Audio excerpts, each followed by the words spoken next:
এ মোমেন, আমি বুঝলাম না বেটা বিষয়টা, তুই আমার ডাইসটি লাগাই দিলে না বেটা। কোনো টাইস লাগাইতাম মিয়া, আরে আমার গরুই লাগাইবে বেটা। কোনো তোমার গড়টা মিয়া টাইস লাগাইতাম। তুই কি চিনস না আমার ঘরটা? তোমার গড়টা তো মিয়া ভাঙ্গা সঙ্গা হাইট করি বেড়া মিয়া, ইন্দা কুত্তা টুকতা হিয়াল বাড়িতে মিয়া, ইনো কি আমি টাইস লাগাইতাম মিয়া? বাঙ্গা চূড়া যে দেখ, তোমার তো মাথা ব্যথা করে না, তুমি ম্যাস্তর, তুমি ঠিক করে দিবা, এটা হইলো বড় কথা। তুমি কোনো ডাইস বাঙ্গা চূড়া, এটা হলো গড়ানির ব্যাপার হলো তোমার। তুমি কিবা ঠিক করে দিবা, এটা হলো তোমার। নাহলে আমার হাতে ডাইসটি তুমি আনাই লাগে রে।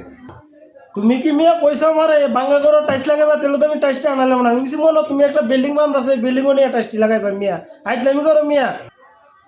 তুই যে আনাইলে আমার হাতে নে, এই নাইলে ক্ষতিপূরণ তুই দিবে আমারে। আমি কইলে ভাই এটা মানতাম না। আমার কি বুট কেবার উঠে আছে? আমি আরেকখান তো আওলাদ করে টিয়া আনছি, আইনা 2 লক্ষ টাকা ডাইস লাগে আনছি, যে আমি হচ্ছে গড়টা সুন্দর মনে কর বাঙ্গা টিনের বেড়া হাটকুড়ির বেড়া এটা আমি লাগাই যাচ্ছে। তুই ম্যাচ তোর হইলে কেতা? তোরা আমি জিগাইছি না? আমি কি বিল্ডিং বানিয়েলাম? তুই জানিস কি আইডিয়ার উপরে কথা কস? আমি শুনছি তুমি বিল্ডিং ঘরের মধ্যে টাইস লাগাইবা না, তো তুমি যে হাইট করি ঘরের মধ্যে টাইস লাগাইবা এটা তো আমি জানি না। আমি জানলে কি তোমার হিসাবটা দিলাম? তুমি আমারও কইছো আমার কোনটা হতো হতো টাইসটি হতো হতো, হিসাবটা দিতাম, দিছি অনেক। তুমি আইনা একটা মানে কি কর, তুমি হাঁস লাগিয়ে মরের বাবা করবা, বিষ খাইবা।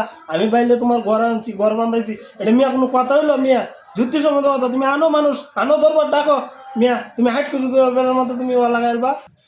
যুক্তি না বেযুক্তি আমি আনতাছি গিয়া কয়েকজন লোক আইনা বাদে তোর উপরে দরবার নাইলে তুই টিয়া আমার ক্ষতিপূরণ দেওয়ার লোক।